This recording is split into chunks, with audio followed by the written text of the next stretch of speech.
பயம் இல்லாமல் ஒரு செயல் செய்யும் நேரத்தில் அறியாமை உன்னில் உச்சமாய் இருப்பினும் அதை சாதிப்பதற்கான அறிவி உன்னிடம் அருவியாய் வந்து சேரும். அறிவே உன்னோடு சிறப்பாய் இருப்பினும் பயம் அது இருப்பினில் ஜெயம் அது என்றும் இல்லை. பாலனாய் வாழலாம், பரபிரமம் ஆளலாம், மனிதன் என உருவத்தில் இருக்கும் வரை. ஒரு டாக்டர் அப்படியே அடுத்த ஜென்மத்துல டாக்டரா பிறக்க மாட்டாரு. ஆனா கர்மா அடுத்த ஜென்மத்துல அந்த கர்மாவோட பிறக்கும். நீ வரம் கேட்ட கூட சாமி உனக்கு கொடுக்கல, காலாட்டினே காஃபிங்க வந்து நினைச்சுல டக்குன்னு அந்த பொண்ணு உனக்கு சாமி தான்டா. யாரானா இரு, மனுஷனா பிறந்துட்டுனா இந்தியன் அமெரிக்கன் எந்த வேறுபாடும் கிடையாது. நான் சொல்றேன் எல்லாரும் அண்ணன் தம்பி தான். ஏன்னா உன் பிளட் எல்லாருக்கும் செட் ஆகும். சகோதரன் சகோதரி, சகோதரன் சகோதரி.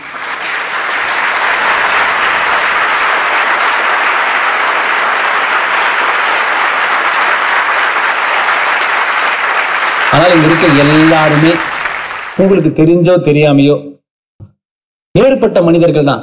ஆனா ஒன்றுபட்ட இயக்கத்துல தான் இருக்கும். அண்டத்தில் சர்வமாயிருப்பவன் உன் பிண்டத்தில் உயிரினை இருக்கிறான். அண்டத்தில் சர்வமாயிருப்பவன் உன் பிண்டத்தில் உயிரினை இருக்கிறான். ஆதியும் அனாதியும் மற்ற அகிலாண்ட கோடி பிரம்மாண்ட நாயகன், உலகை படைத்த ஒருவன், உன்னுள் இயங்கும் சிவன். சிவன் அது உன்னுள் ஜீவனாய் இருக்கிறான். நான் சொல்ற சிவன் டிவைன். முஸ்லிம்ஸ் கிறிஸ்டின்ஸ் நிறைய பேர் இருக்கீங்க. நான் சொல்ற சிவன் அந்த தன்மை. இமயமலையில இருக்க அந்த சிவன் கிடையாது. பார்வதி உட்காந்து வச்சுங்க தொடையில், அவர் கிடையாது. நான் சொல்றது சிவன் நீக்கமர நிறைந்திருக்கும் பேராற்றல், வற்றாய் இருப்பு, டிவைன் வச்சுப்போம். ஆதியும் அனாதியும் மற்ற. இதுக்குதான் லூசு கால்குலேட் பண்ணது. இத்தனை பில்லியன் இயர்ஸ் பிஃபோர் உலகம் வந்துச்சு. கண்டுபிடிச்சு என்ன பண்ண போற? என்ன பண்ண போற? உன்னை ஏமாத்திக்கிற. எல்லாருக்கும் அடுத்த ஜென்மம் ஒண்ணு இருக்கு. புனரப்பி ஜனனம், புனரப்பி மரணம், புனரப்பி ஜனனி. எல்லாரும் சாவ போறோன்றது மட்டும் உண்மை இல்லை. எல்லாரும் ஏற்கனவே செத்து இருக்கும். அதையும் புரிஞ்சு. The present life is a continuation of past life and preparation of next life. புரிஞ்சு? எனக்கு செத்த அர்த்தவா இன்னொரு பிறவி இருக்கா? தம்பி, நீ ஏற்கனவே செத்துதான் ஒரு பிறவி எடுத்திருக்க. இந்த ஜென்மத்துல நீ யாருக்கு அம்மா அப்பா, உங்க அம்மா அப்பா யாருன்னு தெரியும். ஆனா அடுத்த ஜென்மத்துல நீ யாருக்கு அம்மா அப்பாவா பிறக்க போற, இல்ல உங்க அம்மா அப்பாவா யார் இருக்க போறான்னு தெரியாது. ஆனா அதுக்கான தகுதி இந்த ஜென்மத்துல நீ உருவாக்கிக்கலாம். அதுக்கு கொடுக்கப்பட்ட வாய்ப்பு தான் ஒரு பிறவியும். நான் சொல்ற விஷயம் புரியுதுங்களா? நீங்க நினைக்கலாம் எனக்கு 80 வயசுன்னு. 85 இருக்கட்டும். ஏன் 90 வயசுல இங்க நிறைய பேர் என் ஸ்டூடெண்ட்ஸ் இருக்காங்க. அவங்க இந்த உடம்ப விட்டாலும் இப்ப 20 வயசு இருக்கு பாருங்க, அவங்களுக்கு இன்னும் ஒரு 60 வருஷம் வாழ்க்கை இருக்கு. ஆனா நீங்க ஃப்ரெஷ்ஷா இவங்க 40 வரும்போது வேற எங்கேயோ குழந்தையா பிறந்திருப்பீங்க. புரியுதா? அப்ப நீங்க கத்துக்கிறது சாகும் அறிவு கிடையாது. ஒரு டாக்டர் அப்படியே அடுத்த ஜென்மத்துல டாக்டரா பிறக்க மாட்டாரு. ஆனா கர்மா அடுத்த ஜென்மத்துல அந்த கர்மாவோட பிறக்கும். சாகா அறிவு. அப்பா பரவாயில்ல குருஜின்னு அந்த ஒரு அட்டென்ஷன் வரணும், வயசு என்னவா இருந்தாலும். ஏன்னா உனக்கு வயசு ஆகல. இந்த உலகம் உன்னை ஏமாத்துது, உனக்கு வயசு ஆகல. இந்த உடம்பு உனக்கு சொல்லுது, உனக்கு எக்ஸ்பைரி டேட் வருதுன்னு சொல்லுது. இன்னிலிருந்து நீங்க வந்தா எல்லாருமே வீட்டுக்கு போனா அது ஏன் அந்த வயசானவனா அப்படியே சவுத் இந்தியால மட்டும் கம்பல்சரி அப்படியே பத்தாத சட்டை, அழுக்கு பட்டை, என்ன இதெல்லாம் ஏன் உனக்கு இப்படி சொன்னது? கர்மாந்திரம். நல்லா போட்டுக்க, உனக்கு பிடிக்கும் புடிச்ச ட்ரெஸ் போட்டுக்க. சாவர காலத்துல சாவர வரைக்கும் ஆரோக்கியமா வாழலாம். எவ்வளவு பேருங்க 65 வந்து 70 வரைக்கும் நல்லாதான் இருக்காங்க. சாவர வரைக்கும் நல்லாதான் வச்சுப்பாங்க. பிராணவர்த்தி உடம்புக்கு, ஆத்ம தான மனசுக்கு. இது ரெண்டுமே நான் யாரை வச்சு செய்ய முடியும்? உனக்குள்ள இருக்க உயிரை வச்சுதான் செய்யறேன். ஏதாவது மந்திரம் சொல்லி தரேனா? ஏதாவது ஓமம் சொல்லி தரேனா? செஞ்ச எனக்கு ரிசல்ட் வரலையா? செஞ்சா ரிசல்ட் வரும். செய்யலன்னா என்கிட்ட திட்டு வரும், மூடிங் செஞ்சிருவான். ஆமா, அப்படிதான் நான் ட்ரெயின் பண்ணி வச்சிருக்கேன். உங்க இஷ்டம் சார், அப்பெல்லாம் விட்டுற மாட்டேன் நானு. கஷ்டப்பட்டு இவ்வளவு பெரிய விஷயத்தை கையில கொடுத்தா செய்யணுமா இல்லையாமா? அதுக்கு ஃபர்ஸ்ட் நீங்க எல்லாம் வயசாயிடுச்சுன்ற ஒரு பயத்துல இருந்து வெளியே வரணும். உங்களுக்கு வரப்போறது ஒரு டெத்து தானே தவிர எண்ட் இல்ல. டெத்து எண்டா இருந்தா நம்ம எவ்வளவு கஷ்டப்படுறோம். எல்லா அசிங்கத்தையும் எல்லா கெட்டதையும் செஞ்சு அனுபவிச்சு சாவலாமே. Death is not end. அப்ப இங்க வந்து எல்லாரும் வீட்டுக்கு போனா வேற மாதிரி வெட்டியாங்க. எனக்காக கஷ்டப்பட்டு முன்னாடி வந்து உட்காந்துட்டீங்க. உங்களை நீங்க மதிக்கிற இல்லைங்களோ, நான் உங்களை மதிக்கிற அளவாவது நீங்க உங்களை நீங்க மதிக்க ஆரம்பிச்சணும். உங்க பிளட் 3 மாசம் நியூ பிளட். இல்லதான் சயின்ஸ் இல்லைன்னு சொல்ல முடியுமா? பாலனாய் வாழலாம், பரபிரமம் ஆளலாம், மனிதன் என உருவத்தில் இருக்கும் வரைன்ட்டான். நிறைய பேர் தப்பா புரிஞ்சுக்கிட்டாங்க. தியானம் பண்ணாதானே? நீங்க தியானம் பண்ணாலும் பண்ணலனாலும் உங்க உடம்பு எத்தனை மாசம் பிளட்டுமா? 3 months old.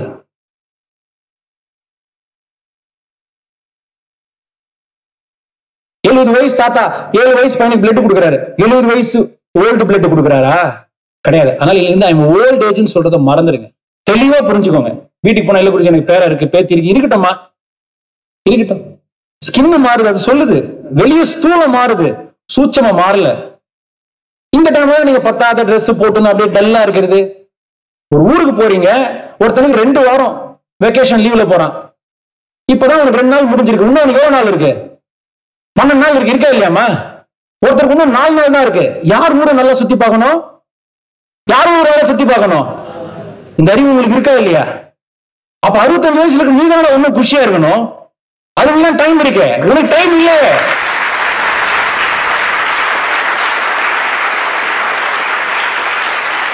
இந்த டைம்ல போய் கடைசி காலத்துல நான் சாமியை பார்க்கணும். இத்தனை நாள் யாரை பார்த்தா? உன் பொண்டாட்டி உனக்கு சாமி அதுன்னு தெரியலையா? நீ வரம் கேட்ட கூட சாமி உனக்கு கொடுக்கல. காலாட்டினே காஃபிங்க வந்து நினைச்சுல டக்குன்னு. அந்த பொண்ணு உனக்கு சாமி தான்டா. அதனால அவங்க யாரையும் உங்களுக்கு வந்து மட்டம் தட்டி பேசல. நீ நல்லா வாழ வேண்டிய, நீ உன்னை தாழ்த்திக்காதன்னு கெஞ்சறேன். எவ்வளவு மெயிலுமா இன்னைக்கு? ஹஸ்பண்ட் இப்படி பண்ணிட்டாரு, பொண்டாட்டி இப்படி பண்ணிட்டாங்க, நல்லா இல்லம்மா. நான் அதெல்லாம் எதிர்பார்க்கவே இல்லை. முன்னெல்லாம் என் மெம்பர்ஸ் எனக்கு மெயில் அனுப்புவாங்க, ஹாப்பியா பார்ப்போம், அவங்களுக்கு மெடிடேஷன் தெரியும். இப்ப நான் மெம்பர்ஸ் அனுப்புற மெயில் பார்த்தா எனக்கு ஒதுருது. சிலதெல்லாம் குருஜி தெரியாம ஆபீஸ்ல தப்பாயிடுச்சு, என் ஒய்ஃபுக்கு தெரியாது. அந்த ஒரு அங்க ஆபீஸ்ல ஒருத்தங்களோட இது மாதிரி இல்லீகல் அஃபேர், அவங்க அபார்ஷன் ஆயிடுச்சு, தெரியாம தப்பு பண்றது. தெரியாம நடக்கிற தப்பாடா? எனக்கு புரியலையே. ஏதோ பட்டாம்பூச்சி போய் பூல உட்காந்த மாதிரி சொல்றேன். எவ்வளவு பெரிய ப்ராசஸ் அது. அவளும் பண்ணிட்டு தெரியாம பண்ணிட்டேன் சொல். இப்ப நீங்க சிரிக்க பாருங்க, நீங்க நான் துப்ப வேண்டிய விஷயத்துக்கு சிரிக்கிறீங்க. எனக்கு ஒண்ணுமே புரியல. உனக்குன்னு ஒரு உறவு வந்துட்டாலே அங்க எக்ஸ்பெக்டேஷன் இருக்கும். உன் மனசுக்கு தெரியும், நீ கெட்டவனா கூட இரு, நிம்மதியா வாழலாம். ஆனா உன் குடும்பத்துல நீ கேடு கெட்டவனா இருந்தனா உலகமே உன்னை பாராட்டினாலும் உனக்கு நிம்மதி கிடையாது. நான் எழுதி தரேன், நான் எழுதி தரேன். இப்ப திருந்திக்கோ, இப்ப திருந்திக்கோ. குறப்படுற மனோபாவம் இன்னைக்கு போயிடணும். நான் கெஞ்சுறேன், இன்னைக்கு போயிடணும், இப்ப போயிடணும். ஏன்னா அடுத்த ஜென்மத்தில் அவங்களுக்கு உங்களோட இருப்பாங்களான்னு தெரியல. இப்ப இருந்து நான் அடுத்த ரகசியம் சொல்றேன். நீ எப்படிப்பட்ட புருஷனா இருக்குன்னு சொல்றது எனக்கு உரிமை கிடையாது. ஆனா எப்படிப்பட்ட புருஷனா இருக்கணும்னு ஒரு சாய்ஸ் தர, நீங்க முடிவு பண்ணிக்கோ.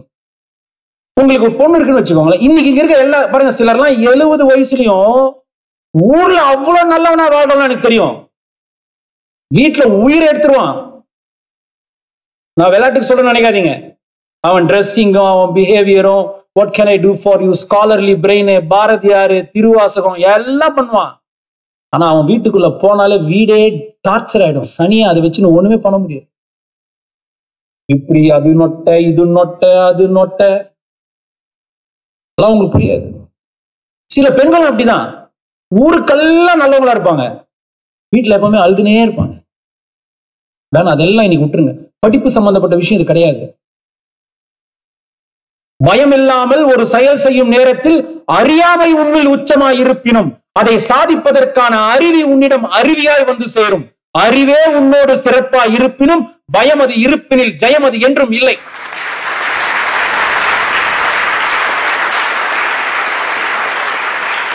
நல்ல ரிலேஷன்ஷிப் கிடைச்சிச்சுன்னா நீ அறிவாளியா இருக்கணும் அவசியம் கிடையாது. ஆனா கண்டிப்பா பயம் இல்லாம இருப்ப. ஏன்னா நீ பயப்படும் போது உன்னை பூஸ்ட் பண்ணும். இதெல்லாம் ஒரு மேட்டரா, நீ எவ்வளவு விஷயம் பண்ணிட்ட, உங்களுக்கே வந்துடும். நம்ம உண்மையில தான் சொல்றாங்களா, ஒரு பூஸ்ட் வரும். உண்மை அது. 70 வயசுல கேன்சர் வந்துட்டப்போ அவ்வளவு கஷ்டப்பட்டு அந்த பொண்டாட்டிக்காகவே வாழ்றாரு அவரு. ஆனா 40 வயசுலயே அந்த பொண்டாட்டி எக்ஸசைஸ் செய்ய சொல்லிருக்கலாம்ல, சொல்ல மாட்டேன். அப்ப உன்னை மனசார கேளு. நீங்க ஆல்ரெடி வாழ்ந்தீங்கன்னா நான் சல்யூட் பண்றேன், நான் உன்னை வணங்குறேன். எனக்கு நீ ஆத்மா தானே, நல்லா புரிஞ்சுக்கோ. அப்படி வாழலன்னா இப்ப மாத்திக்கோ, ஒன்னும் தப்பே கிடையாதுயா. ஏன் மாத்திக்கணும்ன்ற கான்சிக்வன்ஸ் சொல்றேன், அதுக்காக மாத்திக்கோ. உன் விதி உன் வசம் தான். அதுக்கு முதல்ல அந்த ஃபவுண்டேஷன் ரொம்ப முக்கியம். இந்த மாங்கல்ய சாஸ்திரம் எடுத்து சொல்லலாம். ஏன் சொன்னாதான் கேட்பீங்களா? நான் சொல்றதை ஃபர்ஸ்ட் கேளுங்க, செய்ய முடியுமான்னு பாருங்க. செய்ய முடிஞ்சா செய்யாம இருக்காதுங்க, செய்யுங்க. எப்படி மாறாம இருக்குன்னு பாக்குறேன். இம்மீடியட்டா உன் கண்ட்ரோல் இருக்கிறது யாரு? உனக்குன்னு வாழ்ற ஒரு ஜீவன் தான், உன் பிள்ளையோ உன் பொண்ணோ யாரு. அதுல ஃபர்ஸ்ட் நான் ஒய்ஃபுக்கு வரேன், இல்ல ஹஸ்பண்டுக்கு வரேன். ஐயா, நான் எப்படிப்பட்ட ஹஸ்பண்டா இருக்கணும்? நான் பெரிய ரூல்லாம் சொல்ல எனக்கு டைம் கிடையாது. ஒரே விஷயம் சொல்றேன். எத்தனை பேருக்கு பொண்ணு இருக்கு? ஆண்கள் மட்டும் கை தூக்குங்க. எத்தனை பேருக்கு பொண்ணு இருக்கு? சந்தோஷம். நான் சொல்றது உங்களால முடியுமான்னு பாருங்க, நல்லா கவனிங்க. பொண்ணு இருக்க ஆண்களுக்கு மட்டும் சொல்றேன். உன்னை போய் நீ நைட்டு கேளு, நீ யாரும் உன்னை நீயே கேட்டுக்கோ. நீ ஏமாத்தனதோ உலகம் நம்புது பேர் அதெல்லாம் வேணாம். நீ ஜெனியூனா கேளு, நான் யாரு? என்ன மாதிரி ஒரு கேரக்டர் இருக்க ஒரு ஆம்பளை என்னுடைய பொண்ணுக்கு கிடைச்சா நான் சந்தோஷப்படுவேன்னு கேளு. உன்ன மாதிரி உன் பொண்ணுகிட்ட கேரக்டர் இருக்கு, நல்லா புரிஞ்சுக்கோங்க. Please understand. நீங்க உங்க ஒய்ஃப் கிட்ட எப்படி இருக்கீங்க, அந்த கேரக்டரோட பொண்ணுகிட்ட நீ எப்படி இருக்கேன்னு கேட்கல. அது எல்லா அப்பனும் நொட்டையா தான் இருப்பான். நீ எப்படி உன் மனைவி கிட்ட இருக்கியோ, நான் உன்னை மாத்தி கூட சொல்ல, ஆனா உன் மனசாட்சிக்கு மட்டும் நீ ஆன்சர் பண்ணா போதும். இது மாங்கல்ய சூஸ்திரத்தோட உச்சக்கட்ட உண்மை. இந்த ஃபார்முலா கொஞ்சம் நீங்க புரிஞ்சுக்கணும்னு ஆசைப்படுறேன். ஒரு அப்பன், அவங்க பொண்ணு இருக்கு, நீங்க பொண்ணுகிட்ட எப்படி இருப்பீங்களோ அந்த மாதிரி புருஷனை பார்க்க சொல்ல. மனசார கேளுங்க, நீங்க ஒரு புருஷனா எப்படி இருந்தீங்க அதே மாதிரி புருஷன் உன் பொண்ணு கிடைச்சா எத்தனை பேருக்கு ஓகே, அப்படியே பழிச்சிடும். இப்ப கை கீழே வச்சுக்கலாம், தப்பு இல்ல. You understand? வேதம் சொல்லுது பாருங்க, 100க்கு ஒருத்தன் கூட கை தூக்கலையா? இதுக்கு எத்தனை பேர் ஒத்துக்கிறீங்க? Can you say the answer is கை தூக்குங்க, உரிமையா, தப்பு இல்லை. சிலர் சொல்லுவாங்க, இல்ல குருஜி நான் நல்லவன் தான், நான் எல்லாமே கேட்கறேன். சரி, உன்ன மாதிரி நல்ல குணம், உன்ன மாதிரியே உடம்பு இருந்தா பரவாயில்லையா? இல்ல குருஜி ஹெல்த் மட்டும் இன்னும் கொஞ்சம் பெட்டரா. இல்ல குருஜி ஹெல்த் ஓகே, கேரக்டர் மட்டும் கொஞ்சம் பெட்டரா, என் பொண்ணுக்கு என்ன மாதிரி வரக்கூடாது. எத்தனை அப்பாக்கு இது புரியுது? Can you say the answer is உன் பொண்ணுனா ஒஸ்தி, இன்னொருத்தன் பொண்ணுனா நொட்டை அவனுக்கு. சொல்லு, உன் பொண்ணு உனக்கு ஒஸ்தி, இன்னொருத்தன் பொண்ணு நொட்டை அவனுக்கு. உன் பொண்டாட்டி இன்னொருத்தன் பொண்ணு, இன்னைக்கு நைட்டு முடிவு பண்ணு. சில சொல்றீங்களா குருஜி அவசரத்துல திட்டேன், ஒரு உரிமையில அசிங்கப்படுத்திட்டேன், பாஸ்ட் ரெஃபரன்ஸ் பொண்டாட்டி கிட்ட கொண்டு வர எவனுக்குமே ஃபியூச்சர்ல நல்ல லைஃபே கிடையாது, எழுதி வச்சுக்கோ.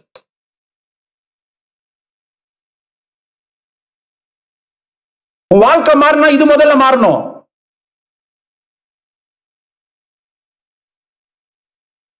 சிலருக்கு சந்தோஷமாயிடலாம், அப்பா எனக்கு பொண்ணே இல்லையேன்னு. பார்த்தேன் சில மூஞ்ச. இன்னும் பெருமையா பண்ணு, உன் பொண்டாட்டியே பொண்ணா ட்ரீட் பண்ணு, சூப்பர்.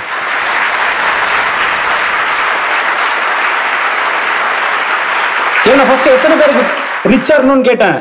ரிச்சா இருக்கிறதுக்கு தம்பி நல்லா வச்சுக்கோ, 100 கோடி கடவுள் கொடுப்பான், கூடவே கேன்சர் கொடுத்துருவான். There is no point in having a Benz car with a back pain.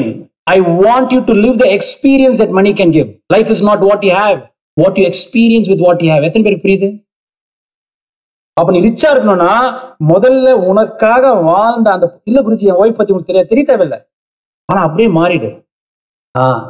என் பொண்ணுக்கு எப்படிப்பட்ட ஒரு மாப்பிள்ளை கிடைக்கணும்னு நினைக்கிறேனோ அந்த மாதிரி ஒரு புருஷனா என் பொண்டாட்டிக்கு இன்னைக்கு நைட்டு மாற ட்ரை பண்ணணும்னு மட்டும் ட்ரை பண்ணு. எழுதி வச்சுக்கோ, நாள்ல இருந்து பாருங்க வாழ்க்கை. நான் கெஞ்சுறேன், சிலருக்கு புரியாது. ஏன்னா நிறைய பேருக்கு வீட்லயா சண்டை போடணும்னு ஆசை கிடையாது. இப்ப நான் இதையும் சொல்றேன், நான் ஒண்ணும் உங்க எல்லாரும் குறை சொல்லல. சண்டை போட்டுட்டு வருத்தப்படுறதும் நீதான், நான் எழுதிட்டேன். எத்தனை பேருக்கு புரியுது? Can you say the answer is வேணான்ற. நான் கடவுள் உன் கூட, நான் என்ன சொல்றேன், நீ கடவுளை தேடி போவாத. இப்ப நான் கொடுக்குற ஃபார்முலாம் கடவுள் உன் வீட்டுக்கு தேடி வரதுக்கு நான் ரெடி பண்றேன். அவருக்கு என்ன வேலை இருக்கு? கரண்ட் பில்லா, இபி பில்லா ஒண்ணும் கிடையாது. அவர் வேலையை நம்மள அவர் பேரே ஜெகத் ரட்சகன் தானே. அவருக்கு வேலை கொடுக்கணும், அவர் உனக்கு வேலை செய்யற மாதிரி உனக்கு முதல்ல தகுதி இருக்கணும். வீட்டுல இது ஃபர்ஸ்ட் வரணும். புரிஞ்சு? அப்போ உமன்ஸ் நாங்க என்ன பண்ணணும்? அதேதான் அதேதான். அப்படியே ஒண்ணு கேளு, அப்படியே ஒண்ணு கேளு. என் பையனுக்கு நான் என் புருஷனுக்கு இருந்த மாதிரி வேணுமா, இல்லைன்னா இன்னும் கொஞ்சம் மாடிஃபிகேஷன் இருக்கா? உண்மையா கேளு. சிலர் பொண்ணு பார்ப்பீங்க, வேணாடா என்ன மாதிரியே குண்டா இருக்குடா, தெரியுது இல்ல? அப்போ உன் புருஷனுக்காக நீ ஒல்லியானா என்ன குறை போகுது? என்ன குறை போகுது? இங்கன்னா அப்படிப்பட்ட ஆன்மீகம் தான். நல்லா அழகா வரணும், அகங்காரம் தான் இருக்கக்கூடாது, அலங்காரமா வாழணும்ன்ற நானு. ஆணவம் தான் இருக்கக்கூடாது, அற்புதமா இருக்கணும்ன்ற நானு. நான் சொல்ற விஷயம் புரியுதுங்களா? 1 மாசத்துக்கு 1/2 கிலோ, 12 மாசத்துக்கு 6 கிலோ, 2 வருஷத்துக்கு 12 கிலோ. திங்க் பண்ணி பாரு, உன் புருஷன் எப்படி ஃபீல் பண்ணுவான் நீ 12 கிலோ ஹெல்த்தியா குறைச்சா? கையிலே பிடிக்க முடியாது அவனை, ஊரெல்லாம் சீன் போடுவான். சும்மா சும்மா உன் போட்டோ எல்லாருக்கும் காட்டுவான். இது யதார்த்தமான உண்மை. எத்தனை பேருக்கு புரியுது? நிறைய பேருக்கு ஆன்மீகம்னு வந்துட்டு அப்படியே நான் இங்கேயே பாக்குறேன், எல்லாம் பண்ணுவாங்க, அப்படியே மெடிடேஷன் பண்ணுவாங்க, குருஜிக்காக அப்படியே உயிர் கொடுக்குற எப்படின்னு. அந்த எக்ஸசைஸ் மட்டும் பிராண விருத்தியே குருஜி பிச்சிருவாருன்னு பிராண விருத்தி பண்றேன். கொஞ்சம் எக்ஸ்ட்ரா டயட்டிங், கொஞ்சம் சாப்பிடுறது. நான் கெஞ்சுறேன், உன் வாழ்க்கைமா இது. சாவர வரைக்கும் நீ ஆரோக்கியமா இருந்தா யாருக்கு சந்தோஷமா இருக்கும்? ஏன் குருஜி இவ்வளவு இன்சிஸ்ட் பண்றீங்க ஹஸ்பண்ட் அண்ட் ஒய்ஃபுக்கு? நீ பெத்தது, உன்னை பெத்தது எல்லாம் உன்னை விட்டு போயிடுங்கன்னு. கடைசி வரைக்கும் உன் கூட அம்மா அப்பாவாவும் பசங்களாவும் உன் கூடயே இருந்து இருக்க போறது நீ கட்டிக்கிட்ட மனைவியும் நீ கட்டிக்கிட்ட புருஷன் தான். அதுக்காக இதை செய்ய ஆரம்பிச்ச.